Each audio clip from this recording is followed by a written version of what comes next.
महाराष्ट्राच्या चंद्रपूर विधानसभा मतदारसंघामध्ये येणारं एक गाव. या गावामध्ये एक झोपडीसारखं घर आहे. या घरामध्ये तब्बल 119 मतदार असल्याची नोंद झाली. तिकडे जाऊन जेव्हा तपासण्यात आलं तेव्हा समजलं की या घरामध्ये फक्त 2 लोक राहतात, जे घर आता बंद आहे. या घरामध्ये जर 2 लोक राहत असतील तर उरलेले जे सगळे मतदार आहेत ते बोगस मतदार आहेत का? या घुग्गुसमध्ये अशा अजून किती प्रकरणं समोर आलेली आहेत? चंद्रपूर विधानसभेमध्ये येणाऱ्या या घुग्गुस मतदारसंघाचा सगळा जो घोळ समोर आलेला आहे तो नेमका काय आहे, काय आरोप होता आणि फॅक्ट चेक जेव्हा आम्ही केलं तेव्हा काय समोर आलं, हे सगळं या व्हिडिओच्या माध्यमातून जाणून घेणार आहोत. नमस्कार, मी पूजा, तुम्ही पाहताय लोकमत. आता लोकमतचीच एक बातमी माझ्या समोर आहे ज्याच्यामध्ये काय आहे, काय सांगण्यात आलेलं आहे हे आपण पाहू. नेमकी बातमी काय आहे, काय म्हटलं जात आहे, काय आरोप केले जात आहेत आणि त्यानंतर नेमकं सत्य काय आहे, इलेक्शन कमिशनच्या साईटवर नेमकं काय आम्हाला सापडलं ते मी तुम्हाला सांगते. सगळ्यात पहिल्यांदा तर चंद्रपूर विधानसभा मतदारसंघामध्ये एक घुग्गुस नावाचं गाव आहे. आता या गावामध्ये एका घरामध्ये बंद खोलीमध्ये 119 मतदार, एकच ऍड्रेस ज्यांचा, आणि 119 मतदारांची नोंद झालेली आहे एकाच ऍड्रेसवरून. आता या ऍड्रेसवर जेव्हा घुग्गुसचे काँग्रेसचे शहर अध्यक्ष राजू रेड्डी हे गेले तेव्हा त्यांनी बघितलं, त्यांनी सगळं तिथलं जे एकूणच सगळं हे जे प्रकरण आहे ते समोर आणलं आणि त्यांनी मतदार यादी सुद्धा ही सगळी समोर आणलेली आहे. तुम्ही स्क्रीनवर बघू शकता. त्यांनी एकूणच ही सगळ्या मतदार यादीमध्ये कशा प्रकारे 100हून अधिक मतदार एकाच ऍड्रेसवर असलेलं त्यांनी सांगितलेलं आहे. आता या सगळ्यानंतर हा प्रश्न उपस्थित झाला की 2 जण या घरात राहत असतील तर इतके बोगस मतदार होते का? आणि एकूणच मग आता पुन्हा एकदा वोट चोरीवरून आरोप करण्यात येतोय. वोट चोरीचा मुद्दा चर्चेत आलेला आहे आणि चंद्रपूर सुद्धा आता त्याच्यामध्ये एक नाव ऍड झालेलं आहे. आता इलेक्शन कमिशनच्या वेबसाईटवर जेव्हा आम्ही गेलो तिथे आम्हाला काय सापडलं तुम्ही बघू शकता. इकडे बघा, जर इकडे महाराष्ट्र विधानसभा आहे, चंद्रपूर आपण मतदारसंघ बघितला आणि आता घुग्गुस जेव्हा सर्च केला आम्ही, एक पीडीएफ आला. या पीडीएफ मध्ये बघा आम्हाला काय सापडलं. इकडे बघा, घर क्रमांक 350, घर क्रमांक 350, घर क्रमांक 350. मी तुम्हाला वर वर जाऊन दाखवते. 350, 350, 350. आणखीन वर आपण जाऊ. हे बघा, 350 हा क्रमांक काही संपत नाहीये. इकडे बघा, घर क्रमांक 350, घर क्रमांक 350.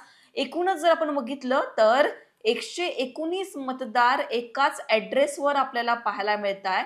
घुग्गुस मधल्या एका घरामध्ये, जे घर झोपडीसारखं आहे त्या घरामध्ये, इकडे बघा तुम्हाला इथूनच एक क्लिअर होईल. इलेक्शन कमिशनच्या वेबसाईटवर जाऊन आपण चेक केलेलं आहे आणि हे खरंच त्याचं समजतंय.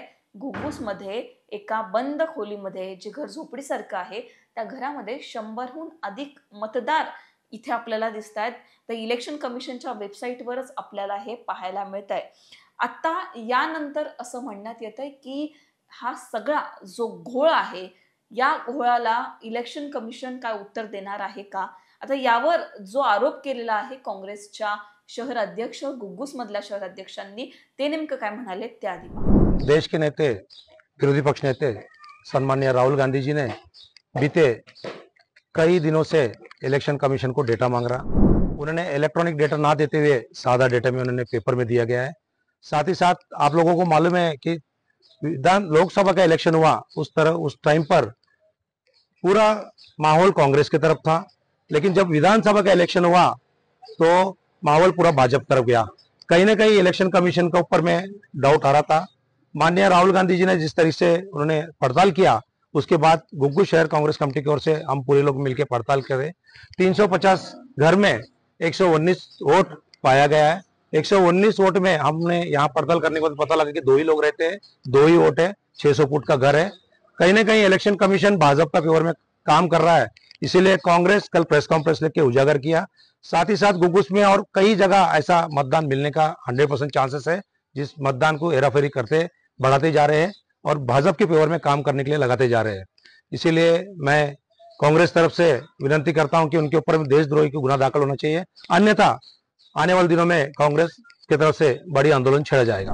आता राजू रेड्डी यांनी हा आरोप केलेला आहे आणि त्यांनी असं म्हटलेलं आहे की याची नेमकी ही जी घोळ हा जो समोर आलेला आहे यावर इलेक्शन कमिशनने काहीतरी उत्तर द्यावं, नाही तर आम्ही आंदोलन करू. आता तिथल्या भाजपच्या नेत्यांचं काय म्हणणं आहे, तर हे सगळे जे मतदार आहेत ते याच गावातले आहेत, पण ऍड्रेसमध्ये जो यंत्रणा आहे त्या यंत्रणेने ऍड्रेस तिथे लिहिताना काहीतरी चूक केलेली आहे. पण आता हे सगळे आरोप प्रत्यारोप आहेत. आता एकीकडे काँग्रेस असा आरोप करत आहे की घोळ झालेला आहे आणि एकीकडे भाजपचे नेते त्याला उत्तर देत आहेत.